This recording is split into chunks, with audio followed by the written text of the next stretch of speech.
So here's my theory on this. Tell me everything. It has nothing. It's not what you think. Okay. We love Madison. I love Madison. I know you love Madison. Yeah. I don't think Madison would love us, and I think that's totally fine. It's just the nature of the gig, and he cares so much, and he lives in my heart. But I don't think he'd be all too thrilled to know that we're doing this. Madison, we love you.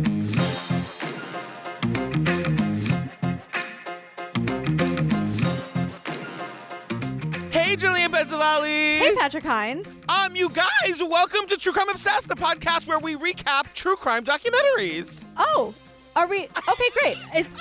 So welcome new people if you're new. Is that what this is? Because I was like, am I just a spectator? Are you doing something with somebody else? I just feel like we've gotten some new listeners lately, and just a reminder of what we do here, girl. Yeah, well, it's funny that you say a reminder, just bowled over laughing, because that's kind of the vibe. There's a lot of laughter coming from your end of the FaceTime, and a lot of rage coming from this one. So I guess welcome. That's what we do. And hey, you guys, if you want more of that, find us on the Patreon, where we have over 150 full bonus episodes for you to download and binge right this second, you guys. It's where we do our series. So, it's, I forgot all the names of the series, girl. Tiger King and Don't F with Cats, The Jinx and The Staircase and I'll Be Gone in the Dark and Lorena and Menendez Brothers or Murders? The Menendez Murders. Okay, so we're right in the middle of A Wilderness of Error on FX, and we are then covering Night Stalker on Netflix. Yes. And it's all like those, everything where you're like, if this is 4, 5, 6 episodes, I really wish they'd cover it. If we haven't already, I assure you it's on the list. But wait, there's more. Yes. Ad-free versions of these eps. Yes. We do some after parties. We do some Zoom hangs. Sometimes we send you stuff in the mail. We've been giving advice on the after parties lately for whatever that's worth. And also, you guys, join the Facebook group. It's True Crime Obsessed Podcast Discussion Group. Come find your true crime fam. Get in there, make some friends, share your memes, celebrate your successes, talk about the episodes. It's kind of the place to be on the internet, if you ask me. Yeah, like it's a place where you could say bears are gonna bear, and people will say, I know exactly what you mean.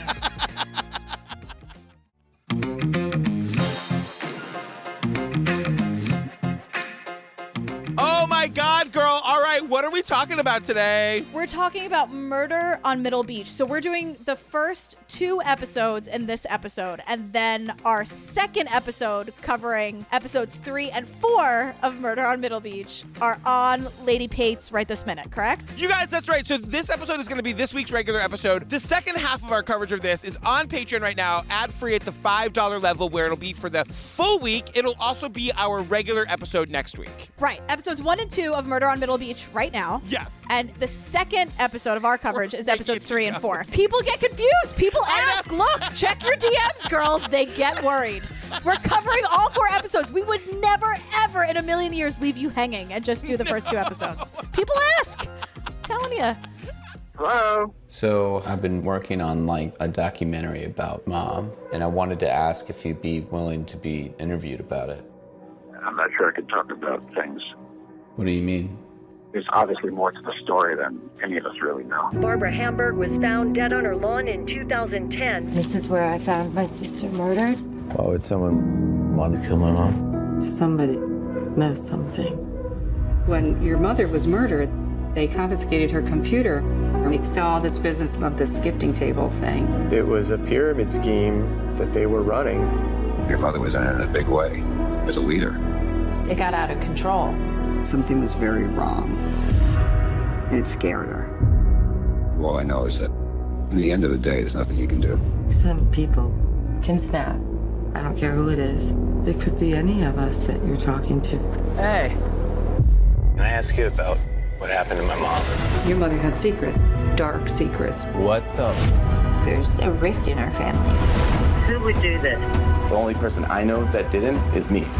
Maybe whoever you speak to Did you have anything to do with the murder? might get a conscience. All right, girl. We're starting with episode 1. It's called Mom's Dead. And I just went, whoa, what a title. Which is it's called Murder on Middle Beach, so. I know. I know. But wait, I have one other observation to make right at the top. What? This comes from years and years of being a homosexual, I'm sure. For other people, it's something else. But you know that static that HBO does, right before they do, Yeah, what show do you hear? I hear Sex in the City. It's Bow, always... bow, Yeah. bow, bow, bow.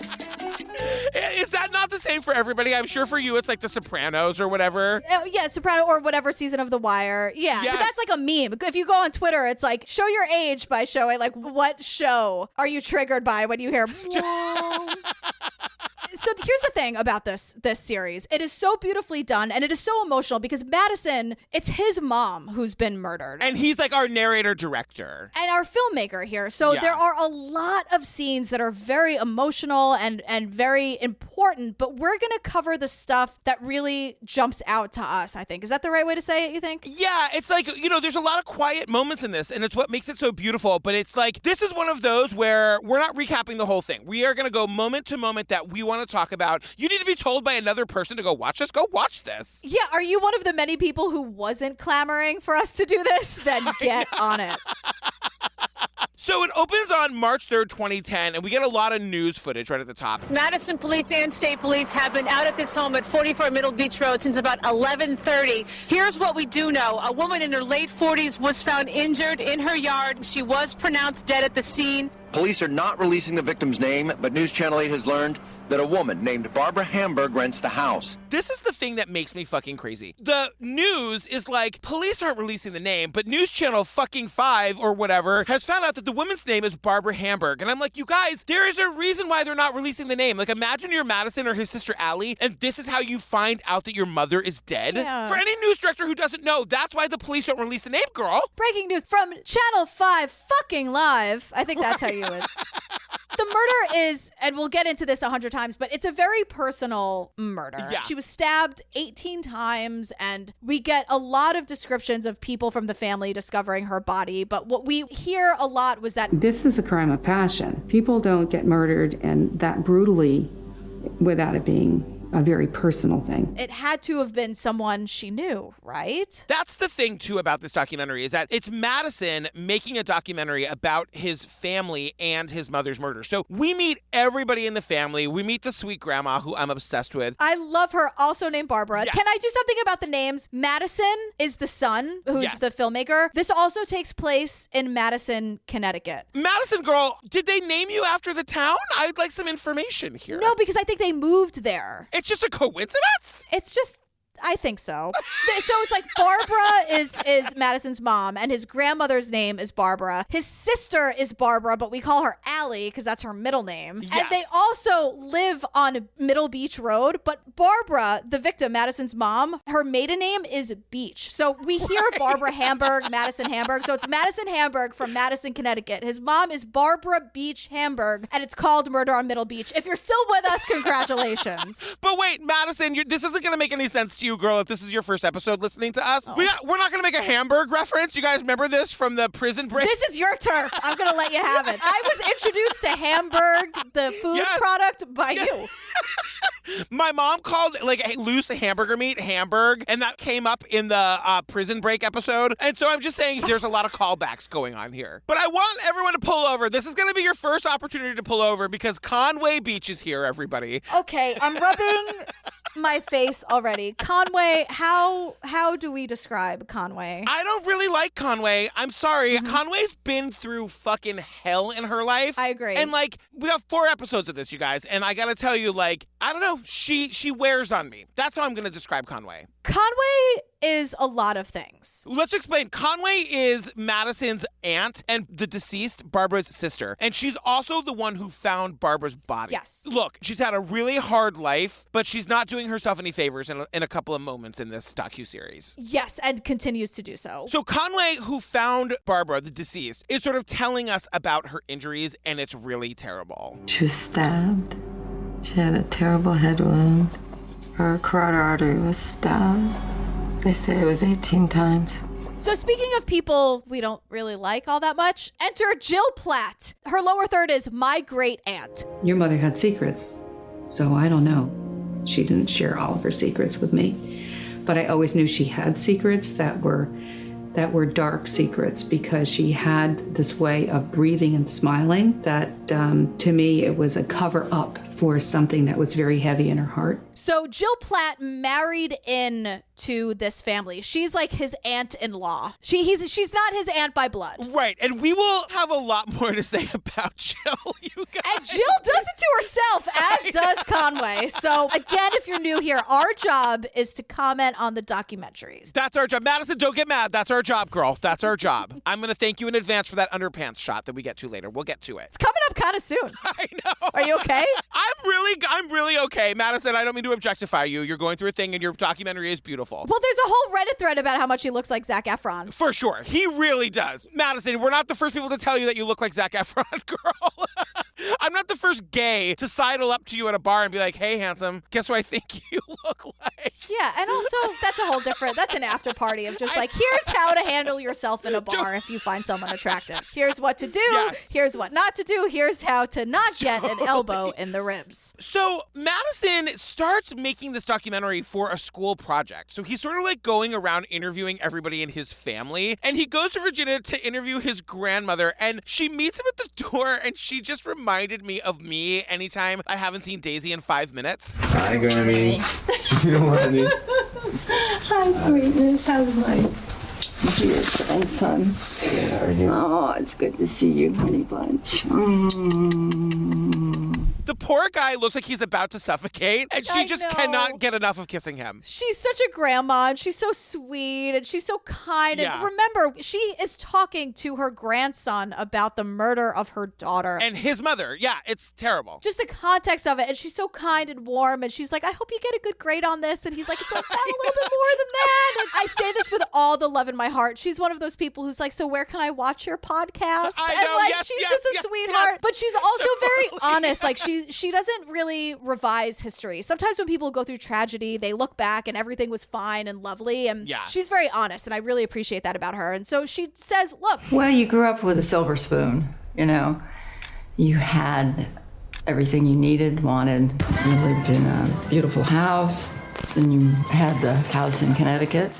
That was a summer house for a while. They tried to educate you, send you to the best schools. There were nannies and chauffeurs. You grew up with a silver spoon in your mouth. You wanted for nothing. Right. So now we're going to go in and we're going to talk about Jeff, the dad, Madison's father, the husband of Barbara, our victim. Yes, and he's a dick, so we can just say that right. He's the fucking worst. Oh, there's no complicated feelings about this guy here. Oh my God, does he suck? Except for Madison, the poor kid. Like, oh my God, we'll get there. But the dad is. I'm like, I had a shitty dad, right? There are shitty dads, and then there's this guy. Like, this guy is next level fucking dirtbag. Yeah, textbook narcissist, just like the worst. And so we learned that, Jeff started traveling a lot for work, ? Like, Barbara was left alone with the kids all the time, and she felt like she was a single mom, and she felt very abandoned. And so eventually Barbara, Madison's mom, files for divorce against Jeff. And so after this happened, of course, like, he had all the money in the world until the divorce papers were signed, and then he wasn't paying child support. There wasn't any money. There was no anything. And so Aunt Jill even says, the anger that your father had over your mother ending the marriage came out in not supporting her physically. He just wanted to impoverish her. It seemed like a goal that he had set for himself. So 2 days after the murder, the police hold a press conference and they're like, yeah, you know that dick dad who like has been horrible to his wife? We're super looking for that guy. Can't find him anywhere, girl. At this time, we're seeking to locate her former husband, Jeffrey Hamburg, date of birth 8/5/48. He's a white male, 6 feet tall with hazel eyes. Last known address is in West Hartford, Connecticut, Timberwood Road. They're like, there's a statewide manhunt, so if anyone, any deets you got? Yeah, and it's like everyone is saying that, like, he is a prime suspect, obviously, because he's the ex-husband. He stood to lose the most. Mm-hmm. And this is where we learned that on the day of the murder, there was a big court case, and he owed so much money to the family. To Barbara alone, he owed like $150,000. To the kids in child support, over $300,000. And Madison is interviewing the mom's defense lawyer, who's saying, like, your father had been ordered and had promised to make certain payments. Either your dad showed up with the money, or I'd be asking the court to find him in contempt of the court's orders and incarcerate him until he paid. So, like, it makes sense that if Barbara is murdered that day, this case kind of goes away. Right. So the dad and his lawyer and Barbara's divorce lawyer were at the courthouse. Right. Barbara didn't show up. And so Madison says, hey, divorce lawyer, was my dad acting weird in any way? Like, was he acting suspicious? Like, maybe he just, like, committed a murder or, like, had someone hired to kill my mom? And the lawyer is being so lawyery and trying so hard to, like, help Madison, but not, like, slander or libel or whatever. I don't know whether I could say that there was a change in his demeanor, but there was no complaint to me from him or his lawyer saying, where's your client? Why isn't she here? And that is what struck me. The tone I got was like, your dad was a dick and complained about everything. And today, when your mom was late, he wasn't like running his mouth about how late your mom was. That was weird. And in case we haven't driven this point home, the reason she's late is because she's been murdered. Right. And they're saying it's weird that they're not complaining about it, as in, like, did they maybe already know that she was dead? Right. Like, to even ask, like, where is she? Like, where's your client? I gotta go. Like, I'm annoyed to be here anyway. Like, just checking in on where this guy's client was. So it's March 17th, 2010. It's 2 weeks after the murder. And Madison's dad, like Barbara's ex-husband, has to appear in court for, like, nothing related to the murder. He's just appearing in court for, like, more child support shit because he's a fucking dirtbag dead. He's a dirtbag deadbeat dad. Is that a new vocal warm-up for the Broadway people? Yes. He's those things. But, like, everyone is saying that, like, what's significant about this is that he had refused to talk to the police. Remember there was a nationwide manhunt for him? Yeah, and then they just found him and he was like, oh, what, me? Like, this guy sucks. The dad from day one, if you didn't do this, just go clear your name. I know. Give your alibi and get the fuck out of there. Because they never file a case against him. Like, he's a suspect through all 4 episodes, but the cops never have enough to charge him, you know? Right. The point is this guy fucking sucks. But this is another one of those cases where they say, like, everything just went badly. And, like, the next shitty thing we learn about is that there was all, like, these ethics issues and corruption in the local police department. Girl, can we talk about some of the shit these cops got in trouble for? I was like, wait, what? I didn't believe what I heard, and I didn't believe what I read on the closed captions. I was like, they did what? So the Madison Police Department was a fucking mess. Jillian goes, they did what?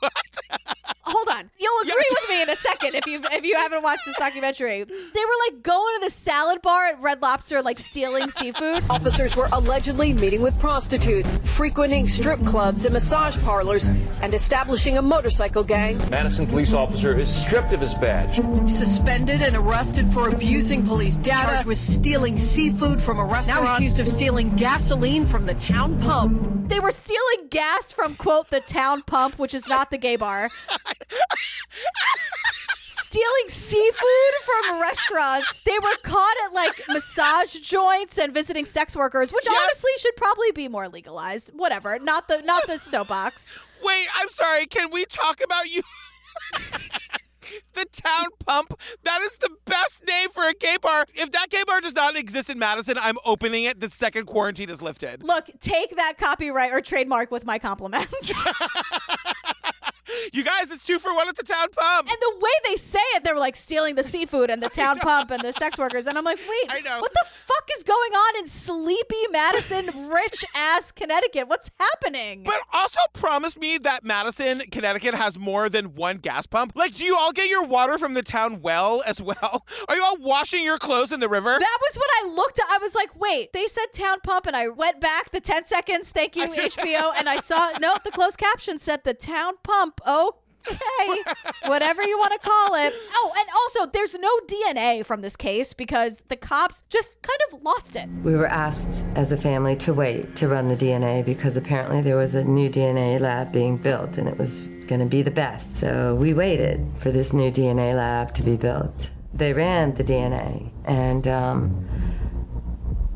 the DNA kit was faulty. And this goes back to I could go down a rabbit hole with this. Connecticut at the time was building this top of the line DNA lab, and we've actually come across it before in the Jean Bonnet episode. It's Henry Lee's DNA lab. That's the same one? It's the same lab, but I think it got off to a very rocky start because they had DNA, but they went to test it at this lab and it all got destroyed. Or so we say. The DNA evidence in this case, we'll get more into it later. It's a little bit wait, they do have it or no, or they don't have it. It's very there's no definitive answer. So, speaking of these corrupt cops, Madison is dying to talk to them to try to get some information, right? And so they're like, well, we can't really talk to you about this because it's an open case. However, if you want to come in and be interrogated by us, we would happily allow that. There is so much of that with these fucking cops where it's we aren't going to give you anything. But wait, you say you're making a documentary and you're interviewing everybody that matters in this case. Maybe you could just give us all of that for nothing in return. Because they're sometimes people are hesitant to talk to the police, but they're more than willing to tell you something that we don't know. Well, maybe they wouldn't talk to us, the cops, but they'd probably talk to you and then not think that the cops would ever hear it. So, Can we have all that audio? And by the way, the cops are totally right. Right, and they're shitty. And I hate giving shitty people any credit at all. But, they're right to say, well, of course they're going to talk to this kid, their nephew, their whatever. So Madison immediately is like, yeah, I'll talk to them. And then talks to a member of his crew. And I love everyone Madison has working around him. I think Madison has good people around him, which I think is very important. And they're all film students. You know what I mean? In the beginning of this, they're all working on a school project together. These kids are really in it to win it. And as it spans years and they just get better and better and better. But anyway, I'm sorry, I didn't mean to interrupt. Something very important is about to happen. So Madison goes, well, what if... Just saying. And he's talking to, I think, us, but he's really the friend behind the camera. He doesn't know if we could do an interview, but what if I'm going in for questioning on Friday? What if I brought in the recorder? Risky. You guys, Madison is going to secretly record the cops on his phone. And, Rabia always tells us that, it just depends on what state you're in, if it's a one-party consent state. Most places, both parties have to agree to be recorded in order to be able to use it anywhere. I don't know the deal with Connecticut, but Madison is fuck it, I'm just going to do it. And Madison's not trying to put it in court. He just wants to put it in the documentary so that other, moves can be made in the legal system. So Madison does one super garbagey thing. Do you know what it is? What? Madison betrays us in a pretty major way. Just for a minute, he goes in, he sits down with the cops. We're hearing the audio. And the cops are saying to us, the day that your mom was murdered, what were you doing that day? You remember any more about what you did that day, or? I went to Chick-fil-A. I didn't go to class that day, or so I'm told. And he says, well, I went to Chick-fil-A. I didn't go to class. Oh, my God, the Chick-fil-A thing.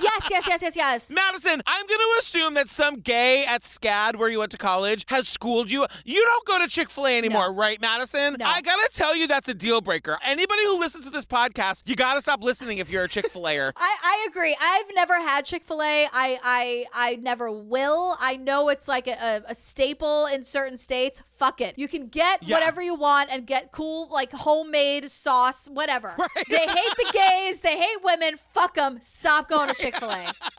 Stop it. Stop. It's so simple. Madison, we are yelling at you. That's it. You eventually take your pants off in this episode so you get me back. But in this moment, I was a little upset. You get me back. It doesn't take much. If you ever get in a fight with me, just take your pants off. It doesn't matter the gender. Oh, I was going to say, does that apply to me? I guess because you'd be so shocked. Girl, what are you doing? Why is this happening to me? As I'm slowly unbuttoning my black jeans. You'd be like, what the fuck? So we hear this whole interview with him and the cops. My favorite part of it is when they're asking Madison about his dad. Do you think your dad could have actually done this? And he's like, I've never seen him be violent towards anyone. Controlling? He's very controlling and manipulative and selfish.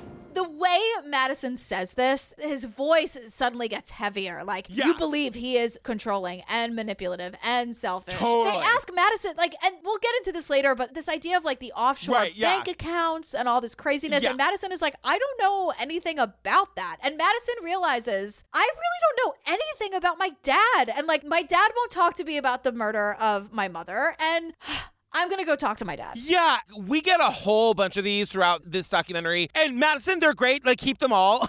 I'm just saying we're not going to go through every single one because they're the same every fucking time. But, like, Madison calls his dad. And, like, you know my dad thing. You know that my dad was my mom's girlfriend, Terry. That's the only father I've ever known. Sure. And so dads terrify me. So I'm not afraid of this fucking dirtbag dad. I just hate him. And I feel very seen and validated for why I don't like dads. He is the worst. All capital. All the letters are drawn out, underlined, bolded, highlighted. And the thing to point out for these conversations is that his dad does not know he's being recorded. Right. So his dad is letting his like dick flag fly, like not even considering that it's going to be in a documentary and then some queen's going to be screaming about it on a podcast. Even though the dick dad doesn't think he's being recorded, he doesn't say anything. Like, even if he thinks it's just like my son wanting a little bit of information or some kind of comfort to talk about his murdered mother, he will just say like, yeah, I can't. There's no way. Sorry about that. What's like the main reason you can't? Matt, I just can't discuss it. It's a unqualified no. So. Nope. And also, and then he's like not on the phone. And Madison eventually is like, Do you want this case to get solved? Madison, I'm not going to answer any more questions about it. At this point, I cannot answer any. Madison, can't answer any more questions. At this point, I honestly, in my honest opinion, don't know if you want this case to be solved. These conversations are so telling, but they are absolutely infuriating. And I can't kudos to Madison for keeping his calm in this because I think he's just so hurt and bewildered. Like, why won't he talk? Like, it makes no sense. Like, why won't you care about any of this? And he's just stonewalling his son. This kid's mom was murdered when he was 18 years old. Madison just has questions. He just wants to know about his mother. I'm going to say this one time. I don't think this is the case, but I'm going to just put this out there just in case. We hear conversations like this where the dad refuses to get into anything having to do with the mom or the murder like 4 or 5 times. And there is a small little tiny piece of me that is like, is he Severus Snape? Is he actually doing that to protect Madison, not to protect himself? Is there information that the dad has about either the mom or the murder that he doesn't want to share with Madison because it would actually be worse for him to know it? I don't really think that that's the case, but maybe that's a possibility. No. You want to know why? And I would have been with you on that. And also, Severus Snape is a dick. Like, all of this, like, romanticized, J.K. Rowling fucking sucks. Like, all of that. And look, I'm a Ravenclaw. Whatever. I call it like I see it. But Daisy, by the way, I just got to point this out. Daisy is 100% Slytherin. There's no question about it. Daisy is Slytherin. Oh, she is Slytherin to a T, which is not bad. Totally. But if the dad didn't all but say, like, on the advice of counsel, I can't talk to you, my son. And again, he doesn't think he's being recorded. It's just his son saying, Dad, I want to talk to you about this traumatic thing that happened to me. And the dad's like, well, on the advice of counsel, I can't really say anything further. Like, come on. And I gotta say, Madison's such a good dude and like a good kid because they still end this call amicably. I guess I have other things I gotta do today. Okay. All right. They end this one amicably. Hold tight, everybody. So Madison realizes, wait, remember when I met with the cops and was secretly recording them? Maybe I can do the same thing with my dad. Like, maybe he's being a little cagey because he thinks he's being recorded. If I can get him to meet with me at some bar in Brooklyn and I can, quote, prove to him that it's just between us and I'm secretly recording him, like, maybe he'll open up a little bit. Get ready, everybody. The pants are coming off. Pants are coming off. It's all over. The party, or maybe the party's just starting. I'm sorry. I take it back. When the pants come off, the party has just begun. So what happens is, like, he agrees to go see his dad. And, like, they are such smart filmmakers and, like, young kids. What they do is I don't know how they scouted this location. This is, like, everyone take notes, like, from henceforth. I know. So Madison and his dad are at a bar. And they find this bar where it's, like, all windows, basically. So you can, like, see in from the outside. Yeah. The reason we know this is because the camera angle is from across the street in some, I don't know, apartment, hotel, whatever. But, like, they had to find a place that they could rent across the street from a bar with windows? Like, how did they find this place? Or is it so perfect that Madison's friend, I live across the street from this bar and you can look into it. Whatever it is, the camera crew is, like, comfy and cozy and with the best technology ever. Because we hear it, I mean, we don't hear it that great, but we hear it better than any security camera we've ever seen in any documentary we've covered. Totally. Madison is trying, like, in vain to say, like, You could say something to Mom, what would you say? To your mother? I have nothing to say. Nothing to say there? You're divorced. You're divorced. I have nothing to say to her. And the dad's like, no. Like, we were divorced, and I have no emotion. I have nothing to say. I guess we're not going to go through the moment where they mic him up. But we talked about how that's when the party starts, when the pants come off. But if you need, go ahead, girl. If you want to take it, go ahead. We have 3 more episodes to go through, but I'll let you have your moment. What would you like to say? He takes his pants off. I'm just saying, Madison has to put the mic in a place where his dad's not going to, like, feel it by hugging him. So Madison takes his pants off. Right. And they tape it around his leg. Loop it, and then you can tape it somewhere. You want? Talk? Hello, hello, hello. Yeah, nice. Madison has also, this is not gross, this is just me making an observation. Madison has very hairy legs, and they are taping this thing around his hairy leg. It's not going to be fun later. No. It's not going to be fun later. Then, like, immediately after this, we just get a phone call with the two of them, with Madison and his dad. And this is how the first episode ends. It's like, you know, we learn all of this shit. The dad is like, I know your aunt's been very good to you, but they were both involved in the other possibility. Anyway, I don't want to talk about it because it'll be disparaging about your mother, and I don't want to talk ill about the dead. I know her family wants to make me a villain, and that's fine, and I'll live with that. But they should really look at themselves, because your mom was into some crazy shit. If you want to know more about your mom, look at something called the gifting tables. Look at your Aunt Jill. Look at Conway. And Madison is like, what the what? Like, what are you saying? And that's how the first episode ends. And I'm, of course, like, what are gifting tables sitting on the couch with Mike? And I Google it, and I'm like, how many days until exactly a week from now till we learn about these fucking gifting tables? What is going on? And meanwhile, I just have in my notes, oh, we're back at the apartment and Madison has his pants off again. Right. And meanwhile, I'm like, Mike, get the Goog machine. Teach me everything about gifting tables. I know. And with that, we're on to episode 2, Murder on Middle Beach, Tables and Rooms. So we're listening to the Mary Jones show. And this... Who is Mary Jones and why does she get a show? I don't know, but I want to know the other Mary on that call because we jump back in time a lot. But it opens with this guy on the radio. A gifting table, that's right. And I had a friend involved in it in the beginning. I would just hear her on the phone talking about soup and salad and appetizers and entrees and dessert. One time I said, am I ever going to get an invitation to this event you're planning? She said, no, this is a women's empowerment group. It's just for women. Pretend you never heard that. And she turned to me, Mary, do you know what she said to me? She said, you zip it. Right. This is a women's empowerment group. You are not invited. To which I say, fuck, it's an MLM. Right. Women's empowerment and a secret and code words? Give me a break. We're all in for it now. It's a women's empowerment group. Oh, my God. So, remember Aunt Jill from the first episode? Yes. This is Jill's time to shine, you guys. Aunt Jill is here to tell us all about what the gifting tables were. We had dinner parties once a week, and everybody would really get dressed and put on their best clothes and makeup and jewelry, and we just had a great time. It was just a club.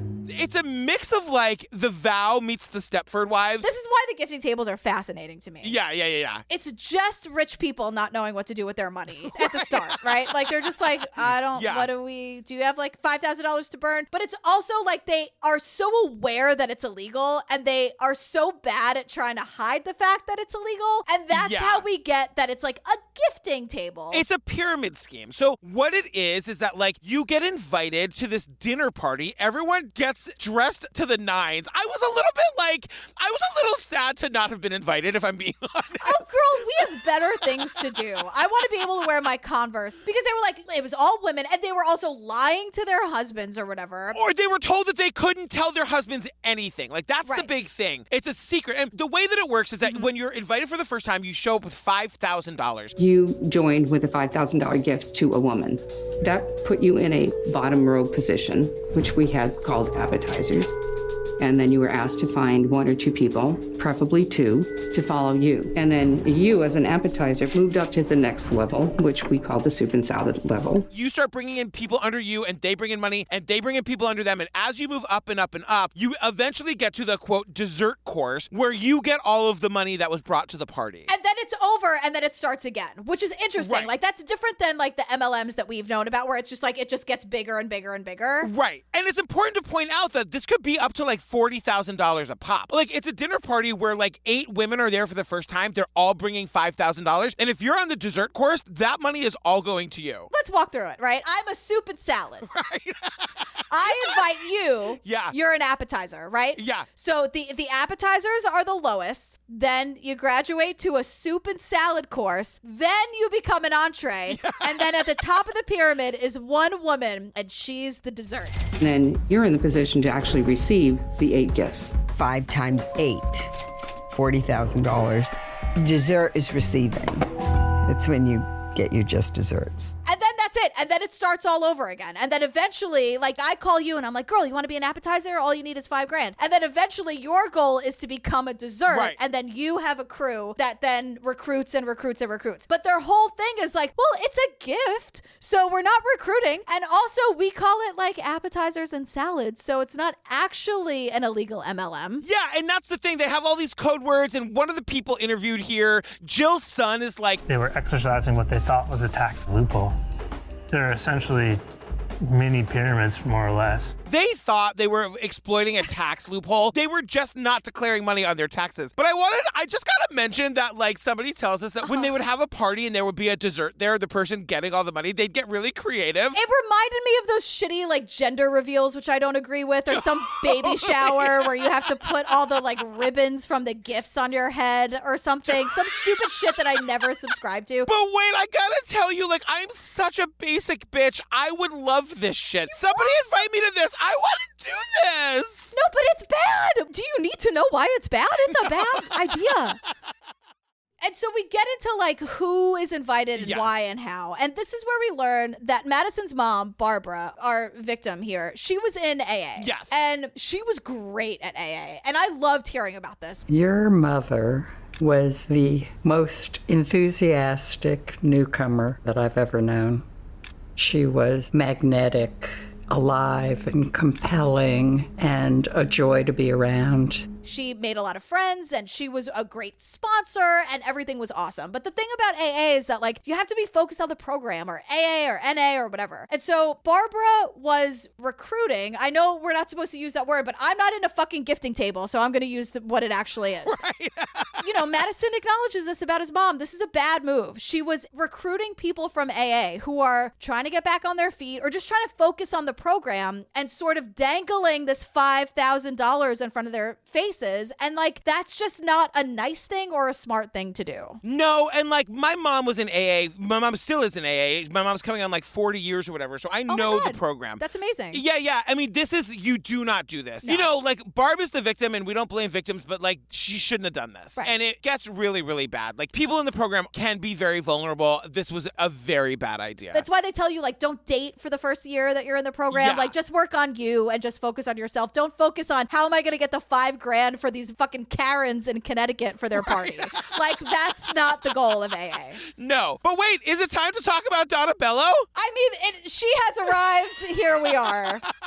Donna Bello, I mean, the time has never been more appropriate, honestly. And a name has never been more appropriate. I posted this picture in the Facebook group today because Madison shows up at this woman's home. When she sits down for the interview, first of all, she's primping and primping. She's like this, like, 50s-ish woman. She's beautiful, whatever. She's sitting down on this, like, chaise couch. Like a fainting couch. Like an actual fainting couch. Totally. And she's holding her, like, 75-pound poodle. Just, like, holding the dog on her lap like a baby. And I have to say, like, I think you and I felt very seen, as much as she's totally garbage. Donna, I'll say that to your face. But, like, she was just like, do I look okay? And Madison was like, it's fine. I'm talking about my murdered mother. It's not really about you. I know. But she was like, any double chin, like anything? Am I okay? I cannot tell if Donna is gaslighting us or if she really believes this. Oh, she believes her own bullshit. She 100% believes her own bullshit. And in a way, I can kind of get behind it. Like, she's saying, like... The whole thing was just so stupid. I mean, like, I'm the last person who's a fraud. And Donna's whole thing was like, what's a bunch of rich girls getting together on a Saturday evening, drinking some Chardonnay and giving each other $40,000? What's the problem? Ladies, please. Like, no. She just doesn't fucking get it. For her to be like, I'm the last person who's a fraud. Like, no, you committed fraud. I'm not saying you're a fraud. I think you're actually this inauthentic. I don't think you're a fraud. I think you're exactly what you are. You committed fraud. There's a difference, girl. You're so right, but I'm kind of on their side. No, because this leads to other shit. The fact that Jill and Donna are just like, why don't you get out there solving real crimes? Like, you might be related to a murder. Doesn't anybody care?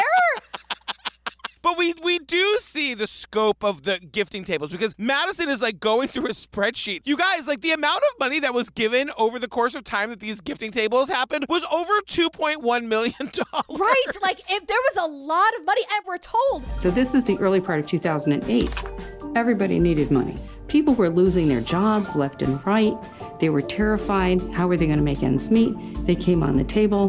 They weren't afraid anymore. We were right in the thick of a recession. And so suddenly, like, you're not supposed to tell your husband, your partner, I mean, please, they were all heteronormative. Right. You're supposed to lie to your husband. And suddenly it's like, hey, honey, guess who has 40 grand in cash? But you can't say anything. And then suddenly everyone on your block has lost their jobs. But there you come with a brand new fucking Rolls or whatever. Like, what are you, like, these women, they're just not smart. They're so in their bubble. They just didn't do it right. And the thing about it, and this comes up later, but I'll just say it now, like the problem with the gifting tables was that it stopped being just rich ladies. They started going after like some of the people who were struggling, like people from AA who didn't necessarily have the money. And so Conway tells us, if they seemed excited and didn't know how to get the money, suggestions were made.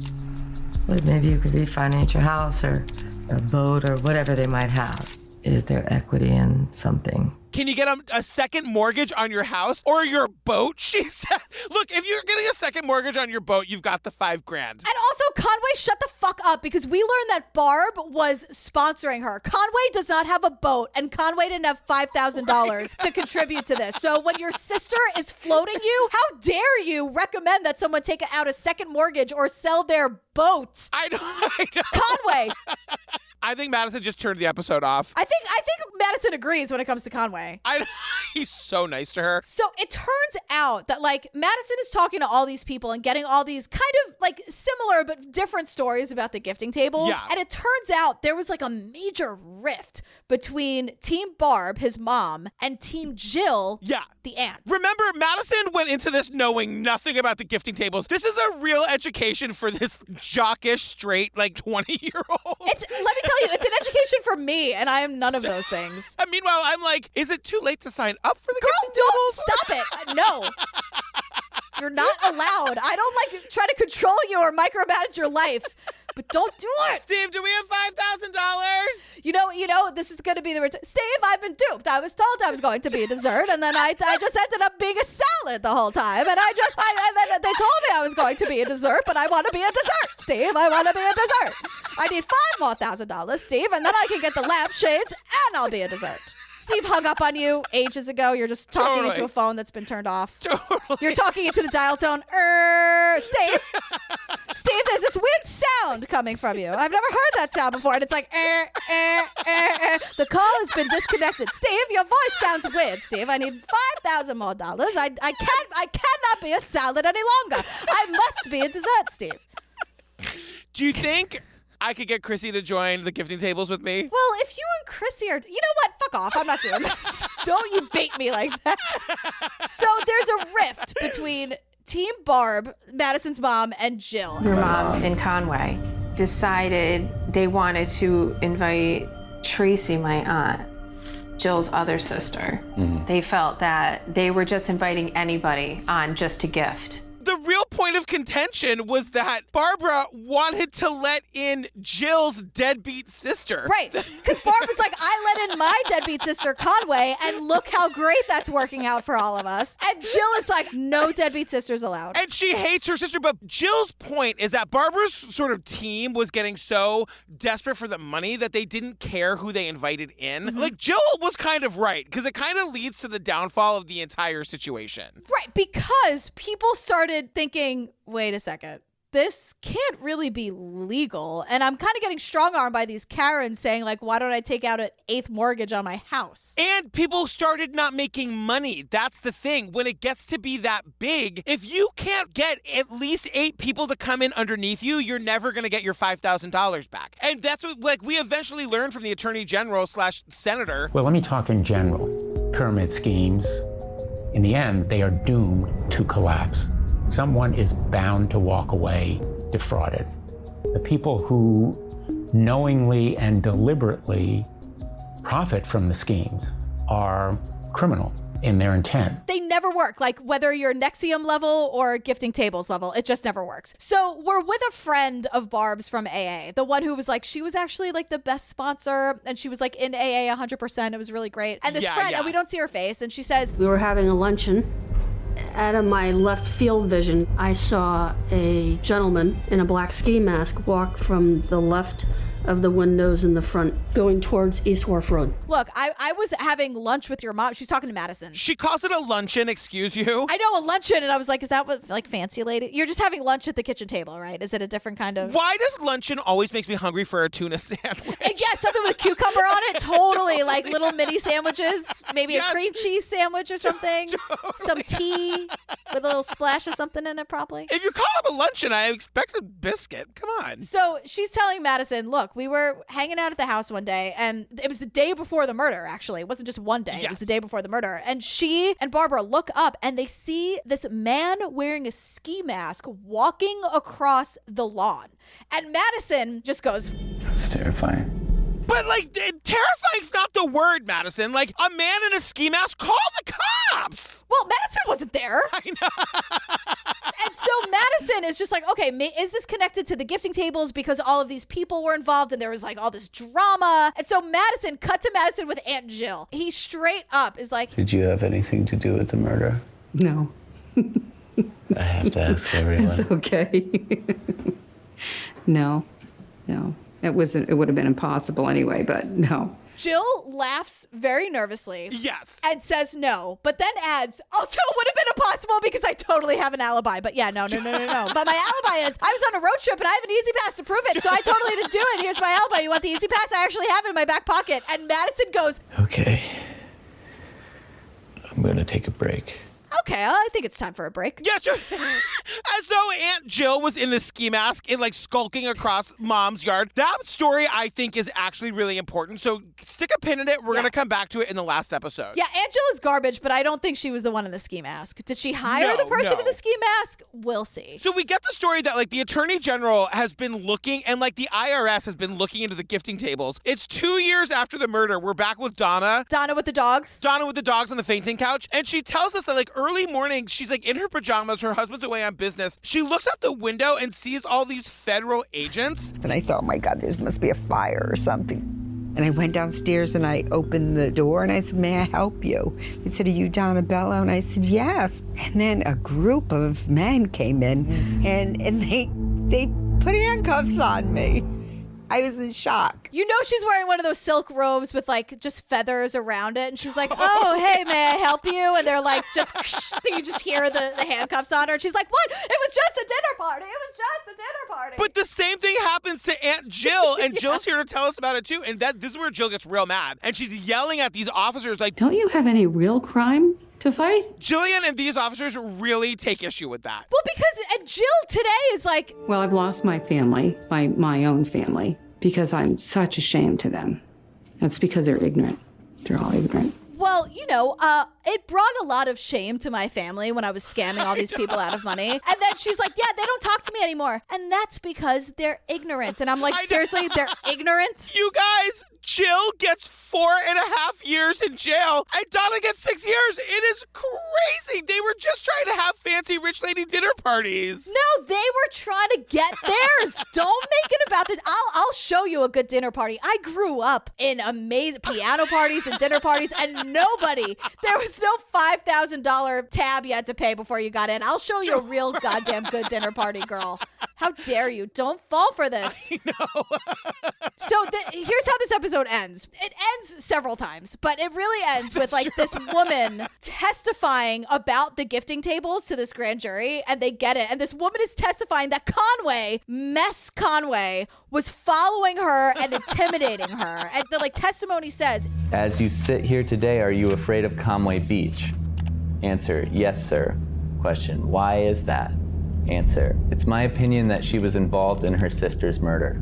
It is my opinion that Conway was involved in her sister's murder. Her sister is Madison's mom. Yeah. And it ends with Conway being like, Some people can get to a point, I don't care who it is, where they can snap. And you snapped? I snapped. Maddie, I snapped. And I'm like, God damn it. Fuck. I snapped, Maddie. Maddie, I snapped. And you'd snap too, Maddie, if you only knew what I knew.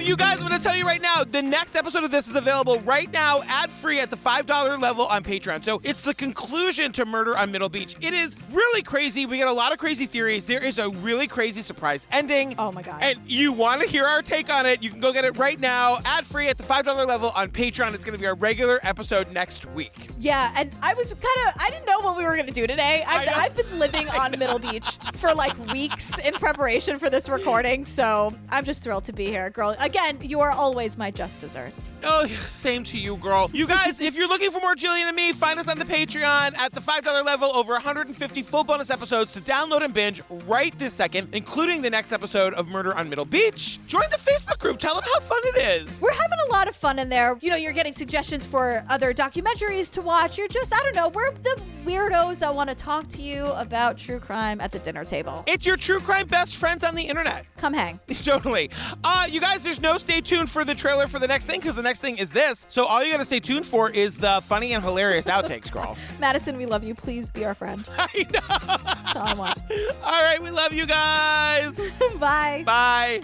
What is wrong with us today? We've both been up since 5 a.m. That's exactly what happened. Do you know my quote bachelorette party was me and Mike going out to karaoke with all of our friends, and they went to some party store and got stuff, and the protocol was, will she hate this? Let's get it. And so it was like, oh, she's gonna hate it. And then there was a sash that said bachelorette on it, and I was like, give me a marker. And I wrote not one of those bachelorettes and wrote an S. Like, stop. You're always a dessert on my level.